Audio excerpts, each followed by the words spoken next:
အားလုံးပဲမင်္ဂလာပါ channel လေးကနေပြန်လဲကြိုဆိုလိုက်ပါရစေဒီမှာတော့ Google ရဲ့ hidden feature တွေနဲ့ပတ်သက်တဲ့နောက်ထပ်အရန်မိုက်တဲ့ tips and tricks လေးတွေကိုထပ်မံမျှဝေပေးသွားမှာဖြစ်ပါတယ်ကျွန်တော်လွန်ခဲ့တဲ့ဘက်က Google ရဲ့ hidden feature တွေနဲ့ပတ်သက်တဲ့ video part 1ကိုမျှဝေပေးခဲ့ပါတယ်အကယ်၍မိတ်ဆွေကအဲ့ video ကိုမကြည့်ရသေးဘူးဆိုရင်အခုဒီမှာပြထားတဲ့နေရာမှာသွားကြည့်လို့ရတယ်လို့ video ရဲ့ description မှာလည်းပဲ link ထည့်ပေးထားပါတယ်ဒီနေ့ part 2မှာလည်းပဲမိတ်ဆွေတို့အတွက်တကယ်ကိုအကျိုးရှိစေမဲ့ hidden features လေးတွေကိုမျှဝေပေးသွားမှာဖြစ်တဲ့အတွက်ကြောင့်မလို့ video လေးကိုအဆုံးထိအောင်လိုက်ပါကြည့်ရှုဖို့အတွက်ဖိတ်ခေါ်လိုက်ပါတယ်ဒါဆိုရင်ကျွန်တော်တို့ video လေးကိုစကြည့်လိုက်အောင်Number 1အနေနဲ့မျှဝေပေးချင်တာလေးကတော့ကျွန်တော်တို့ Google ကနေပုံတွေရှာတဲ့အခါမှာကိုလိုချင်တဲ့ပုံမျိုးကိုအမြန်ဆုံးရှာနိုင်ဖို့အတွက်အခုပြပြသွားမယ်နည်းလမ်းလေးကိုအသုံးပြုလို့ရပါတယ်ဥပမာကျွန်တော်တို့ကကားတစ်စီးကိုရှာမယ်ဆိုပါစို့ကျွန်တော်တို့ CAR ကားလို့ရိုက်ထည့်ပြီးကျွန်တော်တို့က image ကိုတွားလိုက်ပါအဲ့မှာဆိုရင်ကျွန်တော်တို့ကကားတွေအများကြီးကိုလိုက်ပြီးတော့ရွေးနေတာထက်ကိုလိုချင်တဲ့ပုံရဲ့ size color ပြီးရင်တင်ထားတဲ့ update တွေကိုရွေးပြီးတော့ကျွန်တော်တို့ရှာမယ်ဆိုရင်ပို့ပြီးတော့မြန်ဆန်ပါတယ်ဒါကြောင့်မလို့ကျွန်တော်ဒီဘက်ကိုနည်းနည်းလေးဆွဲလိုက်ပါကျွန်တော်တို့ဒီမှာဆိုရင် search tool ဆိုပြီးရရှိပါတယ်အကယ်၍ကွန်ပျူတာထဲမှာဆိုတော့အခုဒီမှာပြထားသလိုမျိုးပဲအလွယ်တကူတွေ့နိုင်ပေမဲ့ဖုန်းထဲမှာဆိုရင်တော့ကျွန်တော်ဒီဘက်လေးဘေးလေးကိုနည်းနည်းလေးဆွဲလိုက်ပြီးရင် search tool ဆိုတဲ့နေရာကိုသွားလိုက်ပါအဲ့ဒါဆိုရင်ဒီအောက်မှာ tools တွေထပ်ပြီးတော့ကြာလာတာကိုတွေ့ရပါလိမ့်မယ်အဲ့ဒီမှာပထမဆုံးအစားဆိုရင်ကျွန်တော်တို့ဒီ size တွေရေးလို့ရတယ်ပေါ့နော်ကျွန်တော်တို့ပုံက large အကြီးလို့ကျင်တာလား medium size ကိုလို့ကျင်တာလားဒါမှမဟုတ် icon တွေနဲ့လို့ကျင်တာလားပေါ့နော်အဲ့ဒီမှာလည်းကျွန်တော်တို့က size ရေးလို့ရတယ်ပြီးရင်ဒီဘက်ဘေးမှာ color ပါကျွန်တော် color က full color ရှိတယ် black and white ရှိတယ် transparent ဆိုပြီးရှိတယ်လို့အောက်မှာလည်းကျွန်တော်တို့ကြိုက်တဲ့ color တွေကိုရွေးပြီးတော့ကျွန်တော်တို့ရွေးချယ်လို့ရပါတယ်ဥပမာကျွန်တော်ကနေပြီးတော့ black and white ဆိုပြီးတော့ရွေးလိုက်တယ်ဆိုရင်အခုခါနဲ့ပတ်သက်ပြီးတော့ကြာလာမယ့်ပုံတွေအကုန်လုံးကblack and white တွေကြီးပဲတွေ့ရမှာဖြစ်ပါတယ်အဲ့လိုမျိုးပဲကျွန်တော်တို့ကနေပြီးတော့အဲ့ color နေရာမှာ transparent ဆိုပြီးတော့ရွေးပေးလိုက်ပြီဆိုရင်ကျွန်တော်တို့ဒီမှာနောက်ခံ background မပါတဲ့ကားတွေကိုပဲတွေ့ရမှာဖြစ်ပါတယ်ကျွန်တော်တို့ဒီနောက်ခံ background ကလုံးဝကမှ transparent background နဲ့ပုံတွေကိုကျွန်တော်တို့အလွယ်တကူတွေ့ရှိရမှာဖြစ်ပါတယ်အဲ့လိုမျိုးပဲကျွန်တော်တို့ကနေပြီးတော့ yellow color လေးကိုရွေးလိုက်တယ်ဆိုရင်ကြာလာတဲ့ပုံတွေအကုန်လုံးကအဝါရောင်ပါတဲ့ပုံတွေကြီးပဲတွေ့ရမှာဖြစ်ပါတယ်အဲ့နေရာမှာကျွန်တော်တို့လိုချင်တဲ့ color ကိုကျွန်တော်တို့ကြိုက်တယ်လို့ပြောင်းလို့ရပါတယ်ဥပမာကျွန်တော်နေပြီးတော့ blue ကိုရွေးလိုက်တယ်ဆိုရင်ဒီမှာ blue color နဲ့ကားတွေအများဆုံးမြင်တွေ့ရမှာဖြစ်ပါတယ်အဲ့ဒါပြီးရင်ဒီဘက်ပြီးမှာ usage right ဆိုပြီးရရှိပါတယ် Creative Commons license ဒါကတော့ license ပုံတွေရွေးချင်တာလားဒါမှမဟုတ် commercial and other license တွေအားအဆင်ပြေမလဲဆိုတော့ကိုကြိုက်တယ်လို့စမ်းပြီးအသုံးကြည့်ပါအဲ့ဒါပြီးရင်နောက်ထပ် type ဆိုတာရှိပါတယ်အဲ့ type တဲ့ကိုဝင်လိုက်ပြီဆိုရင်ကျွန်တော်တို့ကဒီမှာ face photo clip ပါဒီမှာလဲကိုကြိုက်တယ်လို့ရွေးချယ်ပြီးတော့သုံးလို့ရတယ်လို့အဲ့ဘေးမှာဆိုရင် anytime ဆိုပြီးရရှိပါတယ် past 24 hours ဆိုရွေးလိုက်တယ်ဆိုရင်ဒီလွန်ခဲ့တဲ့24နာရီအတွင်းတင်ထားတဲ့အပြာရောင်ကားတွေကိုကျွန်တော်တို့တွေ့ရမှာဖြစ်ပါတယ်အကယ်၍ကိုကနေမှာအပြာရောင်ကားမဟုတ်ဆိုရင်ရှေ့မှာ color လေးပြန်ချိန်လိုက်ပါ any color ပြီးရင်ဒီနောက်ကတော့ past 24 hour ဒါဆိုရင်10 hours ago တို့ပြီးရင်15 hours ago တို့21 hours ago တို့လိုမျိုးလွန်ခဲ့တဲ့24နာရီအတွင်းတင်ထားတဲ့ကားပုံတွေကိုကျွန်တော်တို့တွေ့ရမှာဖြစ်ပါတယ်အဲ့လိုမျိုးပဲကျွန်တော်တို့ဒီမှာတခါတည်းကိုကနေပြီးတော့ filter လုပ်ပြီးတော့ရှာမယ်ဆိုရင်ကိုလိုချင်တဲ့ပုံကိုကျွန်တော်တို့ကနေပြီးတော့အလွယ်တကူရှာဖွေတွေ့ရှိနိုင်မှာပဲဖြစ်ပါတယ်ဒါကတော့ကျွန်တော်ပထမဆုံးပုံတွေရှာတဲ့အခါမှာဒီလိုမျိုးလေးသုံးပြီးတော့ရှာရဲဆိုရင်ကိုလိုချင်တဲ့ပုံကိုအလွယ်တကူနဲ့ရှာတွေ့နိုင်မယ်ဆိုတဲ့အကြောင်းလေးကိုကျွန်တော်ညှဝေပြတာဖြစ်ပါတယ်အဲ့လိုမျိုးပဲပုံတွေရှာတဲ့အခါမှာစာရိုက်ရှာတာမျိုးမဟုတ်ဘဲနဲ့နောက်ထပ်တစ်နည်းအနေနဲ့ search by image ဆိုပြီးတော့ကျွန်တော်တို့ထည့်လိုက်တဲ့ပုံကနေပြီးတော့နောက်ထပ်ပုံထပ်ရှာတာမျိုးတွေလည်းလုပ်လို့ရပါတယ်အဲ့လိုလုပ်ချင်တယ်ဆိုရင်တော့ကျွန်တော်တို့ဒီညာဘက်တောက်မှာရှိတဲ့ camera icon လေးပေါ့နော် Google Lens ရဲ့ camera icon လေးကိုတစ်ချက်နှိပ်လိုက်ပါရှာခြင်းတဲ့ပုံကိုကျွန်တော်တို့ကနေပြီးတော့တစ်ချက်ရွေးပေးလိုက်ရမှာဖြစ်ပါတယ်ဥပမာကျွန်တော်ကနေပြီးတော့အခုဒီဟင်းပွဲတစ်ပွဲရဲ့ပုံလေးကိုကျွန်တော်ရွေးထည့်ပေးလိုက်မယ်ပြီးရင်သူပြောထားတယ် tap anywhere to search ပေါ့နော်အဲ့ဒါကျွန်တော်ဒီပုံမှာ tap လုပ်လိုက်တာနဲ့အောက်မှာသူနဲ့လိုက်လျောညီထွေတဲ့ပုံတွေကိုတခါတည်း related search ဆိုပြီးတော့ပေါ်လာမှာတွေ့ရပါလိမ့်မယ်ကျွန်တော်ရဲ့မူရင်းပုံထဲမှာဆိုရင်ရုံးပလီဒီရဲ့ပြီးရင်မှုလေးတွေပါပေါ့နော်အဲ့လိုမျိုးပဲကျွန်တော်ရဲ့ထည့်လိုက်တဲ့ပုံလေးနဲ့သက်ဆိုင်တဲ့အောက်မှာဟင်းနေရာတွေကိုသူရွေးထားပြအောင်တွေ့ရပါလိမ့်မယ်အကုန်လုံးကရုံးပလီဒီနဲ့ပတ်သက်တဲ့ဟင်းနေရာတွေကိုအောက်မှာ search အနေနဲ့ပေါ်နေရအောင်ကျွန်တော်တို့အလွယ်တကူတွေ့ရပါလိမ့်မယ်အဲ့လိုမျိုးပဲမိတ်ဆွေကကိုရှာခြင်းတဲ့ပုံကိုကျွန်တော်တို့ဒီထဲမှာရွေးထည့်ပေးလိုက်အဲ့ဒါဆိုရင်သူကနေပြီးကျွန်တော်တို့ထည့်ပေးလိုက်တဲ့ပုံနဲ့ပတ်သက်တဲ့ related search တွေကိုသူတို့ကတခါတည်းရှာပေးတာကိုတွေ့ရပါလိမ့်မယ်အဲ့လိုမျိုးပဲကျွန်တော်တို့နောက်ထပ်ပုံတစ်ပုံရွေးကြည့်လိုက်မယ် tap anywhere လုပ်လိုက်တာနဲ့သူကဒီပုံနဲ့ပတ်သက်တာကိုရှာပေးမှာပဲဖြစ်ပါတယ်ကျွန်တော်တို့ဒီမှာတော့ထပ်ပြီးတော့အသုံးလို့ရတဲ့အချက်ကဒီနံပါတ်အောက်တောင်းလေးမှာပါတယ် translate button လေးဖြစ်ပါတယ်အဲ့ဒါလေးကိုကျွန်တော်တို့တစ်ချက်နှိပ်လိုက်တယ်ဆိုရင်ကိုကနေပြီးတော့ဘေးဘာသာစကားကနေဘေးဘာသာစကားကို translate လုပ်ချင်တာလည်းရွေးလို့ရပါတယ်ဒီမှာကျွန်တော်တို့တခါလေးရွေးပြီးသားဖြစ်ပါတယ် English ကနေပြီးတော့ကျွန်တော်ဒီဘက်မှာမြန်မာကိုဘာသာပြန်ချင်တယ်ပေါ့နော် Okay ကျွန်တော်တို့ဒီမှာမြန်မာဆိုပြီးတော့ကျွန်တော်ကဒီမှာရွေးထားပေးတာဖြစ်ပါတယ်ခုထည့်လိုက်တဲ့ပုံလေးရဲ့ English စာကြောင်းတွေအကုန်လုံးဒီမြန်မာလို auto translate လုပ်ထားပေးတာကိုဒီမှာတွေ့ရမှာပဲဖြစ်ပါတယ်အဲ့လိုမျိုးပဲမိတ်ဆွေကကြိုက်တဲ့ပုံကိုရွေးလိုက်ပါအစောတော့လို့သူနဲ့ related search တွေရှာခြင်းလည်းရတယ်ဒါမှမဟုတ်အလွယ်တကူ translate လုပ်ချင်တယ်ဆိုရင်လည်းဒီကျွန်တော်တို့ translate icon လေးကိုနှိပ်လိုက်တာနဲ့ဒီမှာတခါလေးသူကနေပြီးတော့ auto translate လုပ်ထားပေးတာကိုတွေ့ရပါလိမ့်မယ်Number 3အနေနဲ့ကျွန်တော်မျှဝေပေးခြင်းတဲ့အရာကတော့ကျွန်တော်တို့ဒီ search လုပ်တဲ့အခါမှာအလွယ်တကူဘယ်လိုရှာဖွေရမလဲဆိုတာလေးကိုကျွန်တော်မျှဝေပေးမှာဖြစ်ပါတယ်ဥပမာကျွန်တော်တို့ကနေပြီးတော့နိုင်ငံတနိုင်ငံသို့မဟုတ်မြို့တစ်မြို့ရဲ့ရာသီဥတုကိုသိချင်တဲ့အခါမှာ weather ဆိုပြီးတော့ရိုက်လိုက်ပါအဲ့ဒါပြီးရင်ကိုသိချင်တဲ့နိုင်ငံကိုကျွန်တော်တို့ဒီနောက်မှာထည့်လိုက်ပါဥပမာကျွန်တော်နေပြီးတော့ weather Thailand ဆိုပြီးတော့ရိုက်လိုက်တယ်ဆိုရင်ကျွန်တော်ဒီမှာထိုင်းနိုင်ငံရဲ့ရာသီဥတုကိုကျွန်တော်ဒီမှာမြင်တွေ့ရမှာဖြစ်ပါတယ်အဲ့ဒါကိုမှကိုကနေပြီးတော့ area ကိုတီးတီးတန်းတန်းရွေးနိုင်တယ်ဆိုရင်တော့ပို့ပြီးတော့ဒီဒေတာတဲ့ weather ကိုကျွန်တော်တွေ့ရပါလိမ့်မယ်သူ့ရဲ့အခြေအနေလိုက်ကျွန်တော်တို့ခံမှန်းချက်ကိုကျွန်တော်ဒီမှာမြင်တွေ့ရမှာဖြစ်ပါတယ်ဥပမာကျွန်တော်ကနေပြီးတော့weather Mandalay ဆိုပြီးတော့ရိုက်ရှာကြည့်ပါမယ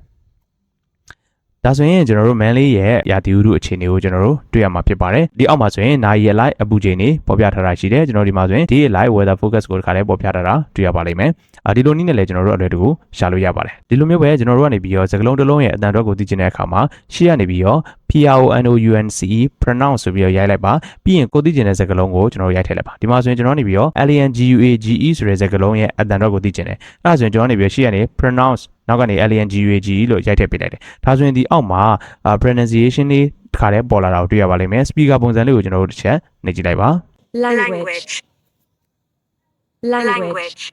Okay ဒီမှာဆိုသူက language လို့ပြောတာဒီဘက်မှာလည်းသူရဲ့ mouth ကဘယ်လိုမျိုးပုံစံလေးအတန်ထွက်ရလဲဆိုတော့သူရဲ့ mouth sign လေးပေါ်ပြထားတာရှိပါတယ်ဒီမှာဆိုရင်ကျွန်တော်တို့က British pronunciation အနေနဲ့ကျွန်တော်ဒီစကားလုံးကိုနားထောင်လိုက်တာပါအကယ်၍ကိုကနေပြီးတော့ American pronunciation ကိုနားထောင်ကြည့်နေဆိုရင်ကျွန်တော်ဒီဘက်ဘေးအများလေးကိုနှိပ်လိုက်ဒီမှာဆိုရင် American pronunciation လို့ရေးပြီးသွားပြီအဲဆိုရင်ဒီမှာတစ်ချက်နားထောင်ကြည့်အောင် language အဲ့လိုမျိုးပဲကျွန်တော်တို့ကနေပြီးဒီသူ့ရဲ့အတန်အတွက်ကိုနားထောင်ပြီးတော့ practice လုပ်ချင်တယ်ဆိုရင်ဒီဘေးမှာရှိတဲ့ practice red button လေးကိုနှိပ်ပြီးတော့သူ့ရဲ့အတန်အတွက်အတိုင်းကျွန်တော်တို့လိုက်ပြီးတော့လေ့ကျင့်လို့ရပါတယ်အဲ့လိုမျိုးပဲကျွန်တော်တို့ကနေပြီးတော့စကားလုံးတစ်လုံးကိုဘာသာပြန်ချင်တဲ့အခါမှာ translate ဆိုပြီးတော့ရိုက်မယ်ပြီးရင်ကျွန်တော်တို့ပြန်ချင်တဲ့ဘာသာစကားကိုဘေးဘာသာစကားကနေဘေးဘာသာစကားကိုပြန်ချင်လဲဆိုတော့ကျွန်တော်တို့ရွေးပေးလိုက်မယ်ဒီမှာဆိုရင် translate English to Myanmar ဆိုပြီးတော့ကျွန်တော်ရေးလိုက်မယ်အဲ့ဒါဆိုရင်သူကဒီမှာ translation button လေးတစ်ခါလေးကြာလာတော့တွေ့ရပါလိမ့်မယ်အဲ့မှာကျွန်တော်တို့ translate လုပ်ချင်တဲ့စကားလုံးကိုကျွန်တော်ရိုက်ထည့်ပေးလိုက်ပါကျွန်တော်ဒီမှာဆိုရင်စကားလုံးရိုက်ထည့်ပေးလိုက်တာနဲ့အောက်မှာ translate to auto မြန်မာလိုဘာသာပြန်ပြီးအောင်တွေ့ရပါလိမ့်မယ်အဲ့ဒါကိုကိုကနေပြီးအတန်သက်သိချင်တယ်ဆိုရင်ဒီဟာကိုနှိပ်ကြည့်လိုက်ပါ subscribe ဘာသာစကားတစ်ခုကနေတစ်ခုကိုအဓိပ္ပာယ်သိချင်တဲ့အခါမှာဒီနည်းလမ်းလေးအတိုင်းနဲ့အလွယ်တကူသုံးလို့ရပါတယ်ဒါပေမဲ့တစ်ခုတတိထားရမှာတစ်ခုကကျွန်တော်တို့ဒီ translation မှာ phrasal verb တွေတို့ compound words တွေတို့အဲ့လို idiom တွေတို့ကို translate လုပ်ခိုင်းတဲ့အခါမှာတစ်ခါတလေကျွန်တော်တို့အဓိပ္ပာယ်ကတိတိကျကျမဟုတ်ဘဲနဲ့လွဲမှားနေတာမျိုးလေးတွေရှိကောင်းရှိနိုင်ပါတယ်ဒါကြောင့်မလို့ဒီ translation method ကိုသုံးတဲ့အခါမှာလည်း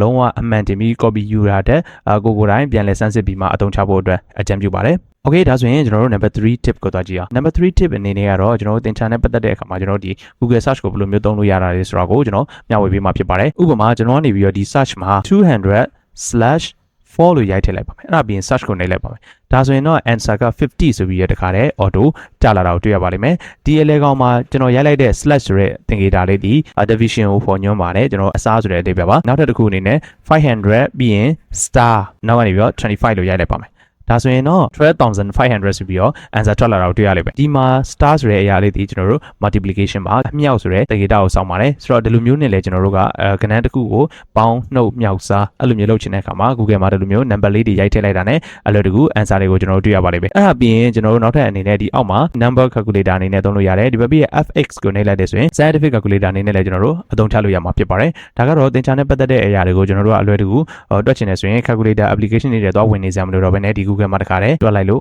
့ရပါတယ်ကျွန်တော်နောက်ဆုံး number 4 အချက်အနေနဲ့မျှဝေပေးချင်တာလေးကတော့ကျွန်တော်တို့ဒီခေါင်းပန်းလန်တာ answer တုံးလှိမ့်တာပင်တာလှဲ့တာကလေးတွေကစားရတာအရန်ကြိုက်တယ်အခုလိုမျိုး fidget လှဲ့တာစသဖြင့်ဒီလိုမျိုးຢာတွေကို Google မှာအလွယ်တကူရှာဖွေပြီးတော့အသုံးပြုလို့ရပါတယ်ဥပမာကျွန်တော်ကနေပြီးတော့ခေါင်းပန်းလန်တာကိုသုံးချင်တယ်ဆိုရင် flip a coin ဆိုပြီးတော့ကျွန်တော်တို့ရိုက်ထည့်လိုက်ပါအဲ့ဒါပြီးရင် search ကိုနှိပ်လိုက်ပါဒါဆိုရင်တော့ခေါင်းပန်းလန်လို့ရတဲ့ icon လေးကိုကျွန်တော်တို့တွေ့ရပါလိမ့်မယ်ဒါဆိုရင် tail ဒီပန်းပေါ့နော်ကျွန်တော်တို့ကထပ်ပြီးတော့ခေါင်းပန်းလန်ချင်တယ်ဆိုရင်ဒီမှာ flip again ဆိုတာလေးကိုနှိပ်လိုက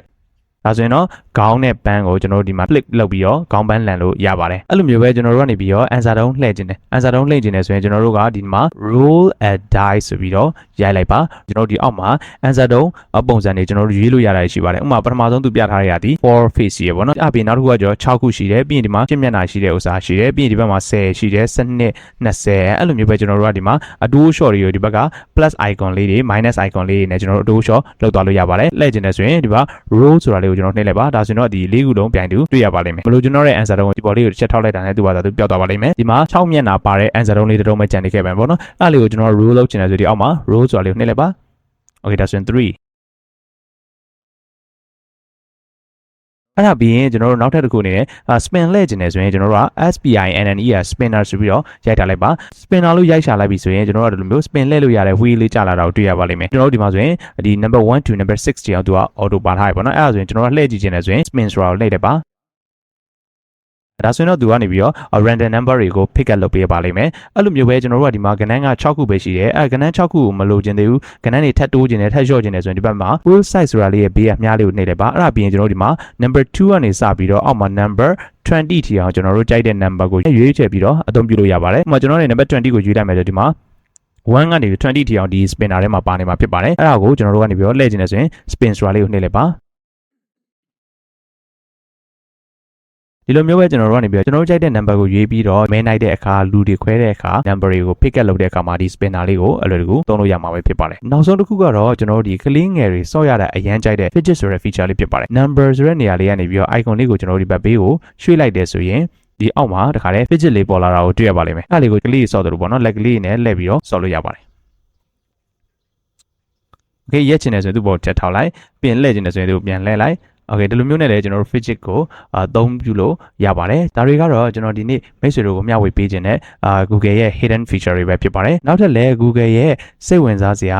hidden feature တွေနဲ့ပတ်သက်တဲ့ tips and tricks တွေကိုထပ်မံရှာဖွေပြီးတော့မျှဝေပေးသွားပါမယ်အကယ်၍ဒီဗီဒီယိုလေးကမိတ်ဆွေတွေအကျိုးရှိတယ်ဆိုရင်အခြားကိုယ့်ရဲ့မိတ်ဆွေတွေတငယ်ချင်းတွေသိရှိအောင်မျှဝေပေးသွားလို့ရပါတယ်နောက်ဗီဒီယိုမှာပြန်လည်တွေ့ပါမယ်အားလုံးကိုကျေးဇူးတင်ပါတယ်